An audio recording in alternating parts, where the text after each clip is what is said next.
안녕하세요. 여러분과 아름답고 풍요로운 책 이야기를 나누고 있는 작가 정여울입니다. 이번 주에 만나보고 있는 작품은 조셉 캠벨의 신화의 햄입니다. 영화 울지마 톤즈로 잘 알려진 이태석 신부님은 나는 당신을 만나기 전부터 당신을 사랑했습니다 라고 말한 적이 있습니다. 이것이 바로 신화학자 조셉 캠벨이 말한 영웅의 자비심입니다. 당신이 어떤 사람이든 심지어 당신이 아직 세상에 태어나지 않았을지라도 관계치 않는 사랑, 이름이 없고 대상조차 없는 타인 자체를 향한 슬픔 어린 사랑이 바로 자비의 본질입니다. 자신의 진정한 꿈을 성공이나 경쟁이 아니라 타인의 아픔을 치유하는 일에서 찾는 사람이야말로 캠벨이 말한 진정한 영웅입니다. 이러한 자비는 진정한 나 자신을 찾는 일, 개성화와도 연관이 됩니다.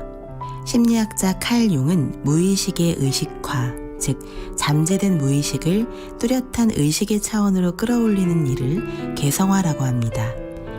예컨대 음악에 재능이 있으면서도 평생 음악의 끼를 발휘하지 못하는 사람이 있습니다.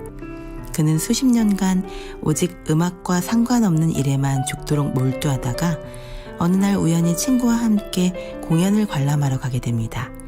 그곳에서 피아니스트의 너무도 매혹적이고 아름다운 연주를 듣게 되고 그는 자기 안에 끝나지 않는 음악을 향한 열정을 발견하지요.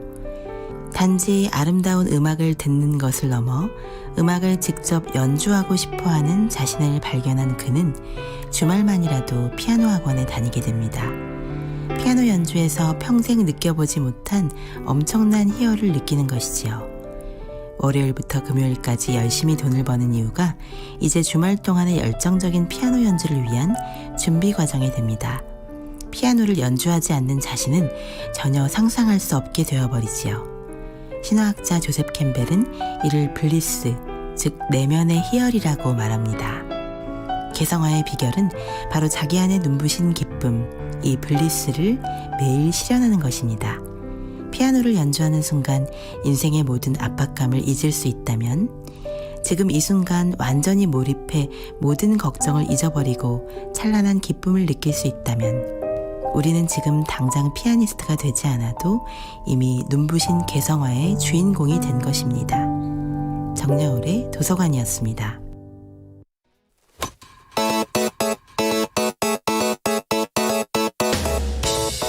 안녕하세요. 프로야구 키움히어로즈의 외야수 이정우입니다. 오늘 하루 놓쳤던 스포츠 이야기를 함께 할 수 있는 프로그램이 있는 거 다들 알고 계시죠? 고척돔 아이돌 이정우처럼 매력적인 라디오 김정현의 스포츠 평일 저녁 8시 30분 KBS 1라디오에서 방송됩니다. 많은 사랑 부탁드립니다.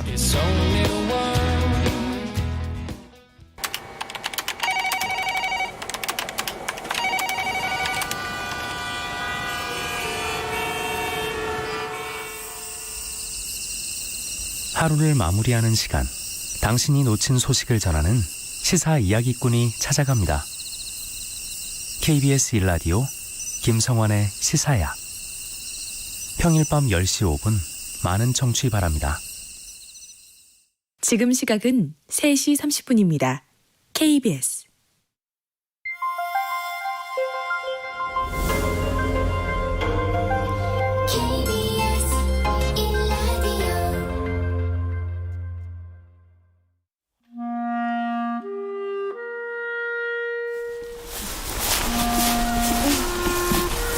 어머님, 용균이 엄마 왔어요. 커피 한 모금 드셔보세요. 어머니의 무덤 앞에서 또 다른 어머니가 말을 겁니다. 저는 어머님을 잘 몰라요. 살아계실 때 한 번도 뵌 적이 없어서 평생 자식의 유언을 받들어 노동자의 어머니로서 사셨다고 들었어요. 얼마나 힘드셨을까. 저는 이제 2년 차예요. 평생을 그렇게 사셨다고 들으니 저는 아직 까마득하죠. 비석에 새겨진 어머니의 웃는 얼굴은 그저 인자하게 바라만 볼 뿐 대답이 없습니다. 하지만 생전에 그녀가 남겼다는 말들을 떠올리면 분명 이렇게 다독이고 있을 것 같아요. 먼저 힘내세요. 그래 안 있는 사람도 힘내죠. 절대 죽으면 안 되니까. 70년대 그때 사정 보다가 더 고생한 사람도 있어요. 나는 더 아픈 것이 더 많이 보이니까 포기를 할 수가 없어요. 나는 이루어지지 않았기 때문에 포기할 수가 없어요. 말 대신 82생에 고된 삶으로 대답하는 이 사람은 전태일 열사의 어머니 이소선. 그 앞에 주저앉아 말을 걸고 있는 이는 꼭 2년 전 오늘 태안 화력발전소에서 일하다 컨베이어 벨트에 몸이 끼어 외롭게 죽어간 고 김용균의 엄마 김미숙 씨. 자식을 가슴에 묻고 그 아들의 이름으로 다시 태어난 두 엄마의 이야기가 지금부터 시작됩니다.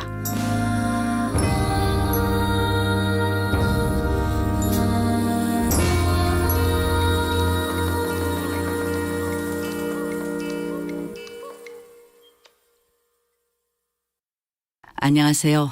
배우 고두심입니다. 우리나라 일터에서 일하다 사고로 숨지는 노동자들이 하루 평균 3명이라고 하죠. 그것도 산업재해로 인정받은 숫자만 그렇다고 하니까 어제도 오늘도 어쩌면 내일도 우리는 이런 안타까운 죽음과 매일 맞닥뜨려야 할지도 모르겠습니다. 곧 2주기가 다가옵니다. 이거는 정말 겪어보지 않는 사람들 더 이상의 억울한 죽음은 안 된다며 매일 거리로 나서는 엄마가 있습니다. 김영균 노동자의 어머니 김미숙 대표님 함께하셨습니다. 저는 며칠째 국회를 쫓아다니고 있습니다. 우리가 김영균이다. 산업 현장에서 벌어지는 안타까운 죽음의 상징이 돼버린 아들의 이름. 그걸 듣고 있는 엄마의 마음은 어떨까요? 말 그대로 가슴 찢어지는 고통이지만 용균이 엄마는 피하지 않습니다. 아들이 떠난 지 꼭 2년. 그 2년을 매일같이 그녀는 거리에서 보냈습니다. 그런 용균 엄마에게 사람들은 종종 말을 합니다.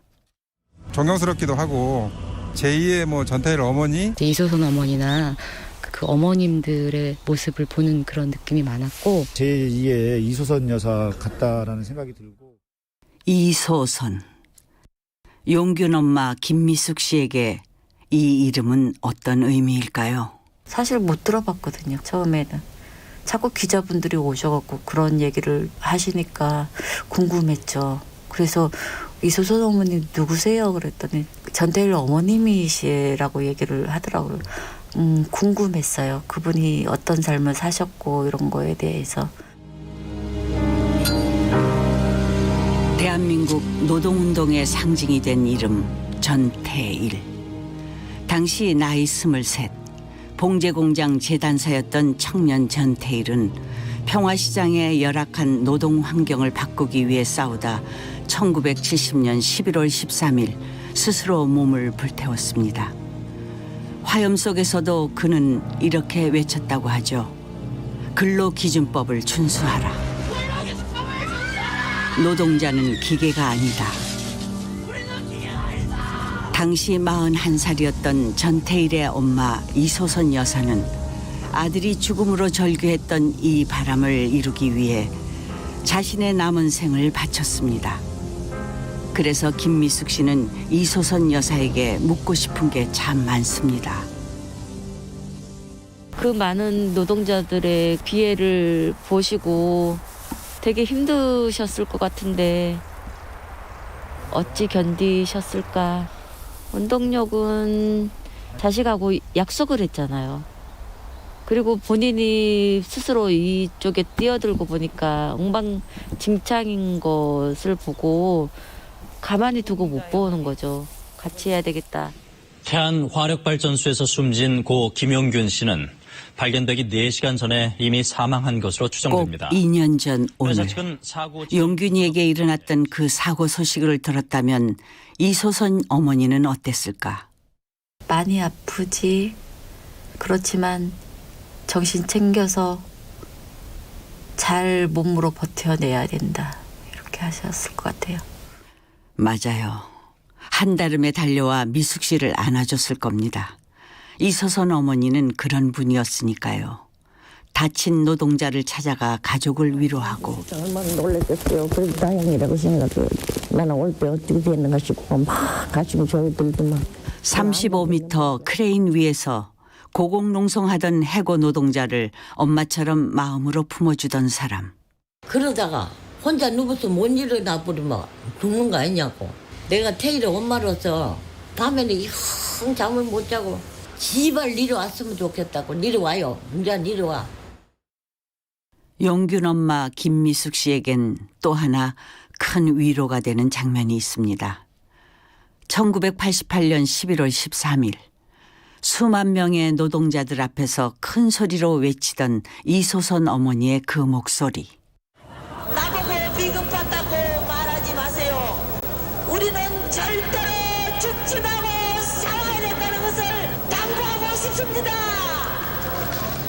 죽지 말고 살라는 그 말은 모든 걸 포기하고 싶었던 순간 김미숙 씨를 다시 일어나게 했습니다. 짐승처럼 울었어요. 너무 억울해서.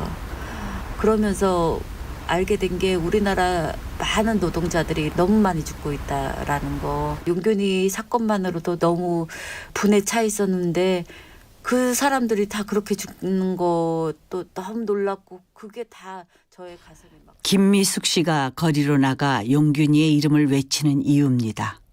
하지만 결코 쉬운 일은 아니겠죠. 아주 부정적인 사람들도 댓글 읽어보면 많아요. 본인들도 이런 큰일 당하면 당연히 나처럼 이렇게 억울하고 아파할 텐데. 때론 가장 가까이 있는 남편조차 이제 그만하라고 말리곤 한다는데요. 용균 아빠는 이런 일 하는 걸 되게 못마땅해 해요. 아무리 노력해도 내 자식이 돌아오는 것도 아닌데 세상에 다 그냥 엎어지든 죽든 본인은 내두고 싶대요. 미숙 씨도 가끔은 견디기 어렵습니다. 집에 올 때는 맨날 허해요. 아무것도 없는데 뭔가를 막 하고 다녔는데 뭐가 나한테 쥐어지는가 그냥 물거품 같고.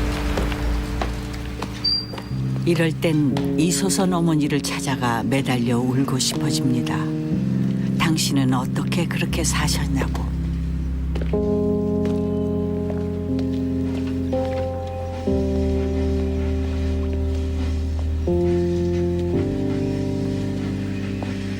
이소선의 일기. 1972년 5월 27일 토요일. 우리 순덕이 생일날인데 돈이 없어 미역국도 못 끓여주고 생각하니 내가 애민데 얼마나 부족하면 단돈 얼마가 없어서 이럴까. 잠이 들어 자고 있는 것을 쳐다보면서 아빠와 태일이를 원망했다. 부족하고 못난 우리를 어이하라고. 아, 오늘은 유달리 그 두 사람이 그리워진다. 그립다 못해서 몸부림친다. 몸부림치다 못해 가슴이 터지도록 무너지도록. 아, 인간의 운명이 이런 것인가.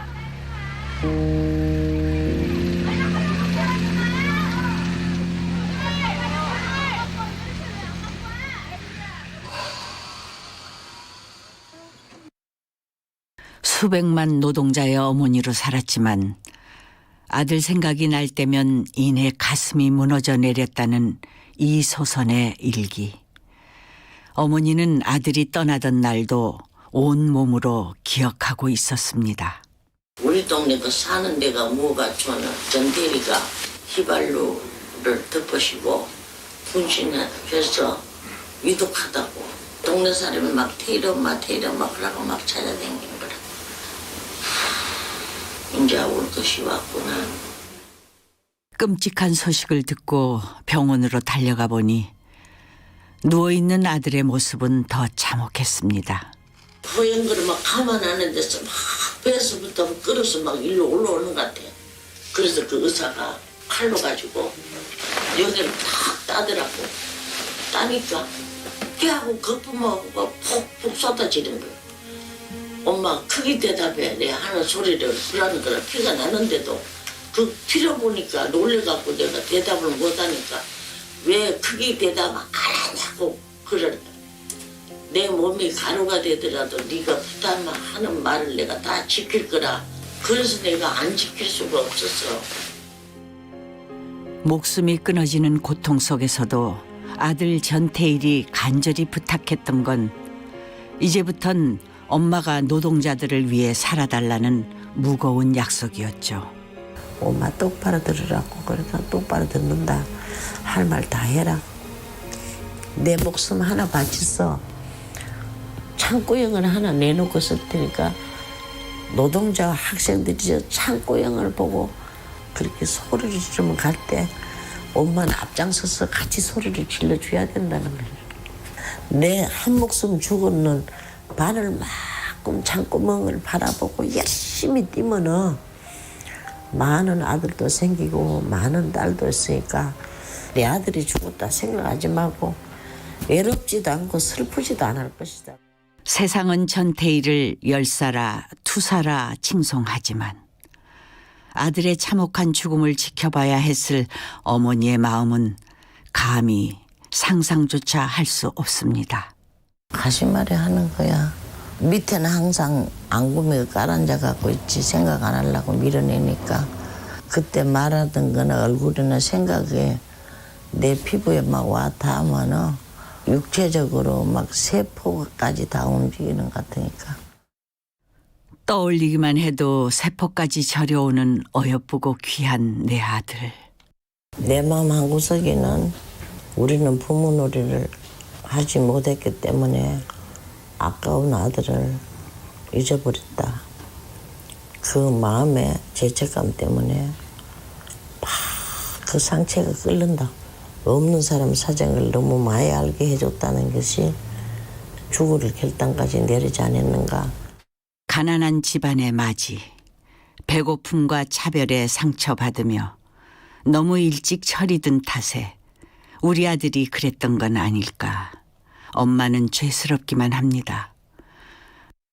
아들을 떠올리며 한없이 미안해지는 건 용균 엄마 김미숙 씨도 마찬가지입니다.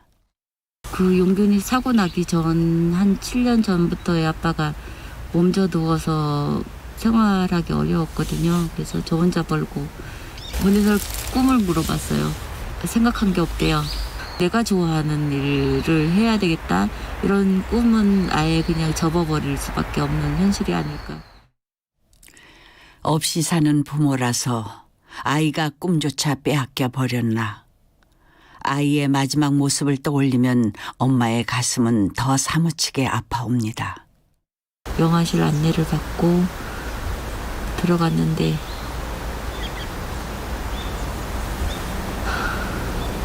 거기 그 서랍장 같은 데서 애가 열고 나오는데 머리부터 이렇게 나오더라고요.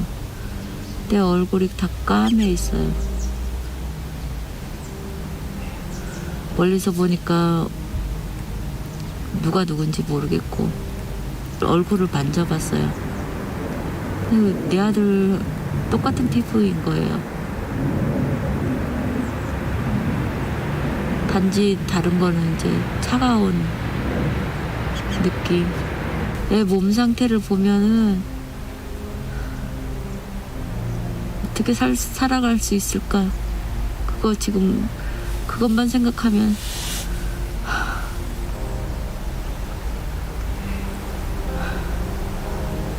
제가 이렇게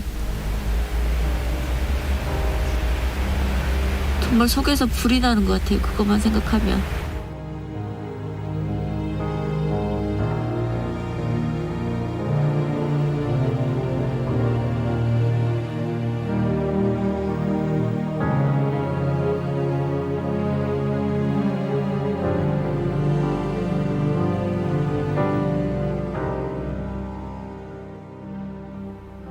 전태일은 지독한 가난에도 자신의 줄인 배보다 어린 여공들을 더 챙기던 아들이었습니다.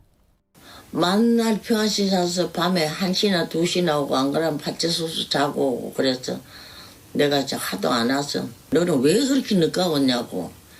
그러니까 일이 늦어서 그렇다니 어때다 핑계대면서 안 가르쳐주더만. 그러니까 지차비를 갖고 풀빵을 하나 더 먹이고 물 한 코 먹이고 걸어 올라가니까 토행금지 걸리면 밭에서 자고 오고 그때. 끼니도 거른 채 굶주리며 일하는 어린 여공들에게 차비를 털어 풀빵을 사주고 동대문 평화시장부터 쌍문동 판자촌 집까지 2-3시간을 꼬박 걷곤 했다는 전태일. 굶어도 남의 것 욕심내면 안 된다. 없어도 나눠야 한다 가르쳤던 걸 엄마는 처음으로 후회했을지도 모르겠습니다. 자식의 줄임배가 한스러운 건 용균이 엄마도 마찬가지. 용균이의 유품에서 컵라면을 발견했을 때 엄마는 또 한 번 주저앉아 통곡해야 했습니다. 일을 하면서 이제 식당에서 배달 와서 이렇게 갖고 먹는데 그 시계 안 보고 있으면 때를 놓치게 되는 거잖아요. 그러다 보니까 그 컵라면으로 때워야 했을 그거 생각하면 제가 잠자고 밥 먹는 거 이런 것조차도 너무 정말 미안한 부모가 됐어요. 애 아빠는 아직도 애 사진 앞에서 밥을 못 먹어요. 맨날 한쪽 구석에 가서 안 보이는 데서 먹고. 눈물 날라 그런다 야.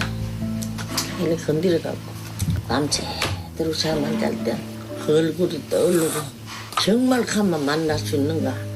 만나자. 잠들지 못하는 밤이면 사무치게 그리워지는 얼굴.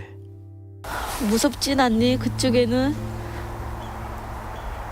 처음에는 많이 무서웠을 텐데 잘 지내고 있는 거니? 너가 잘 지내길 바라니. 그 마음이 제일 크단다. 그래서 때로 엄마는 아들이 원망스럽습니다. 죽는다는 결단까지 내리는 거는 참 너무하지 않았나. 내가 그렇게 저를 좋아하고 나를 좋아하고 아버지도 안 계시는데 어째 저렇게 죽을 수가 있었는가. 은균아, 너를 만지면 엄마를 만지는 것 같다. 서로 그런 얘기도 하고.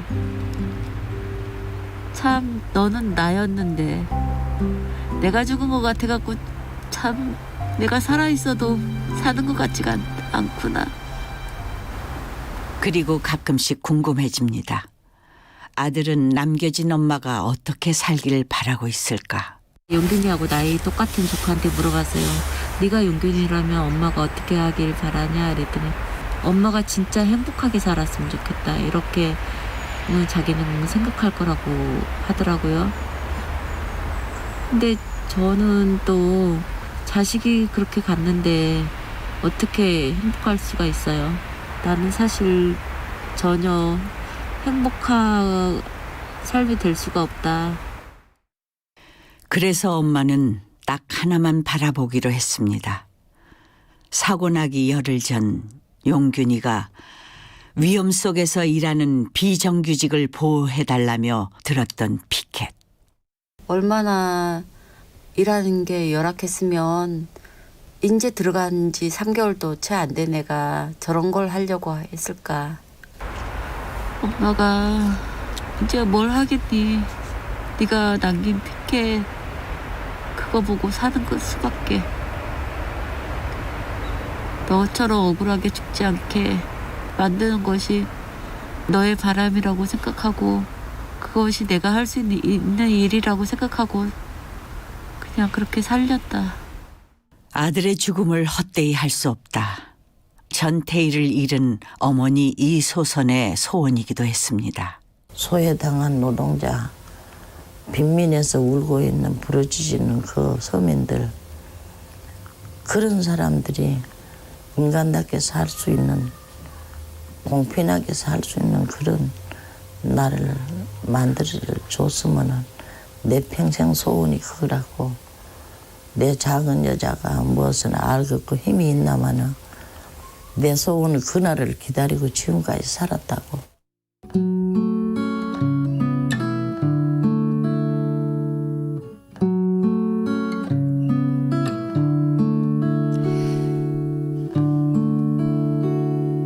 기쁨도 슬픔도 눈물도 여기에 남기지 마.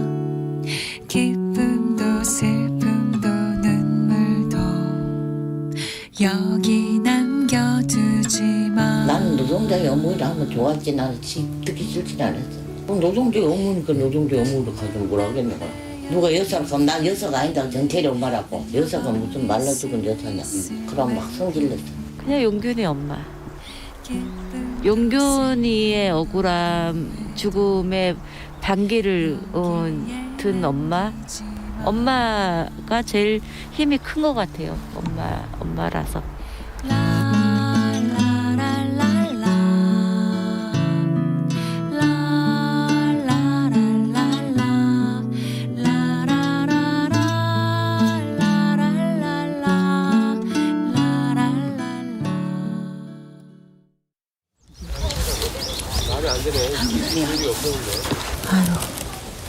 태일이 엄마가 아들을 만나러 갑니다. 지금 마석 모란공원에 가려고 합니다. 용균이 엄마도 아들에게 가고 있어요. 잠깐만요. 여기서 제가 꽃을 좀 사갖고 가고 싶은데. 저 있고요. 네. 어느 날 등산 가는데 꽃을 막 꺾어요. 그래갖고 저한테 주더라고요. 들꽃. 엄마가 좋아한다고. 그때 너무 좋았어요. 들꽃을 한아름 꺾어 행복을 안겨주던 아들에게 이젠 엄마가 꽃을 선물합니다. 그러면 잘 못 걸어가지고. 몸이 불편했던 태일이 엄마는 마음만큼 걸음이 따라주질 않습니다. 저기 아들이 누워있는 자리가 보입니다. 걔가 네 혼자 잘 있었어. 보고 싶어서 왔네. 사람들 많이 다녀가면서 너한테 말하던. 윤아, 이곳에 오면 그냥 허해. 애를 여기다 묻어놓고 내가 뭘 하고 있는 건지.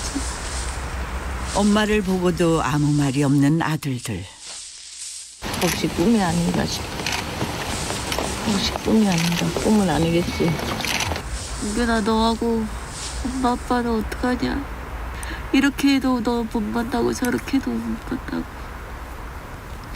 사는 것도 엉망진창이 됐고 이렇게라도 붙들고 살 수밖에 없는 엄마의 입장 밉질 않니? 용균이 무덤에서 고작 10발자국. 그래도 아들이 묻힌 곳이 전태일 열사와 이소선 어머니와 그리 멀지 않아 엄마는 조금 마음이 놓입니다. 원래부터 태일이는 어렸을 때부터 항상 하는 소리가 이 세상 가장 중요한 거는 사람인데 사람이 가장 어려운 때 처하고 곤란할 때나 아플 때나 배고플 때나 그럴 때 그냥 놔두고 돌아설 수가 없었어. 그분이 여기 묻혀 있어서 저는 조금 덜 외롭지 않을까 이 생각은 했는데 나를 위해서보다는 많은 같이 살기 위해서 투쟁하신 분들이잖아요. 그래서 용균이도 그렇게 보담아주지 않을까 이 생각은 들더라고요.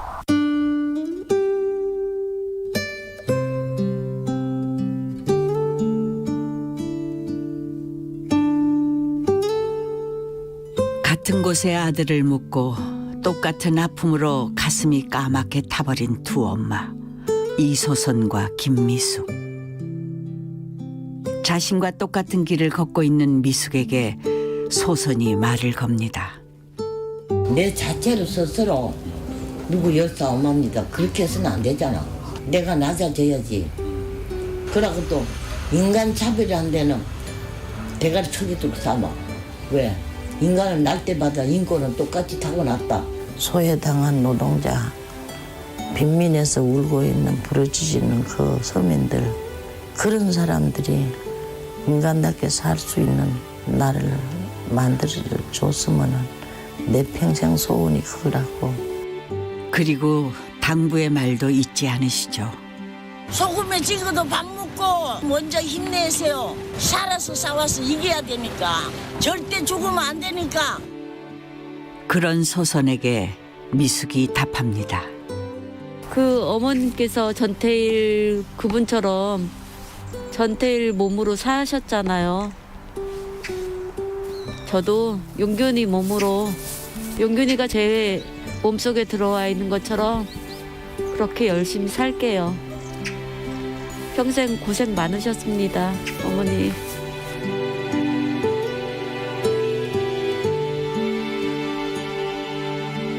아들의 몸을 빌어 아들의 이름으로 살아가고 있는 세상에서 가장 슬프고 강한 엄마.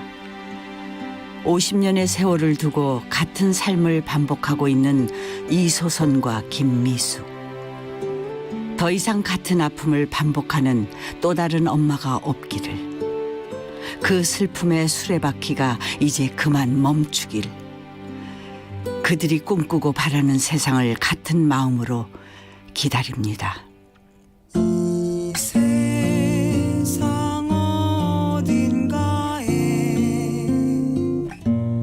있을까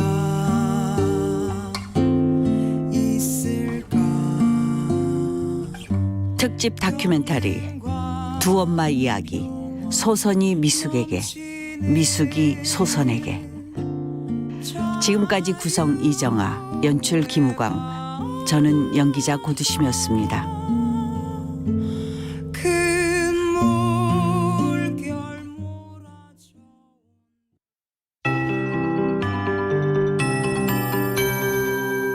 KBS 58분 날씨. 삼한 사온이란 겨울철 기후 특성이 있는데 오늘 그리 춥지 않은 날씨에 속합니다. 다음 주 월요일에는 서울의 아침 최저 기온이 영하 10도 가까이까지 떨어지겠습니다. 기온이 널뛰기를 방불케 할 정도로 급변하니까 건강관리에 유의하셔야겠습니다. 주말까지는 아침 기온이 영상으로 예년 기온을 웃돌겠습니다. 이렇게 예년보다 높은 기온을 보이면서 비교적 포근한 낮 시간인데요. 중서부 지방의 미세먼지 농도가 높게 나타나고 있습니다. 서울과 경기도, 인천 등 지금 나쁨 단계에 보이고 있습니다.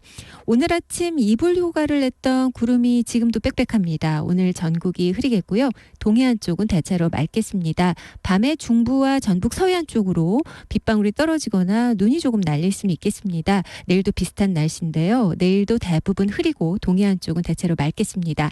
내일 아침 최저 기온은 서울 2도 등 영하 2도에서 영상 6도의 분포, 낮 최고 기온 서울 8도 등 7도에서 13도로 오늘과 비슷하겠습니다. 건조특보가 발효 중인 영동과 경상 해안, 경북 산지에는 대기가 건조합니다. 그 밖의 지역도 대기가 점차 건조해지겠고요.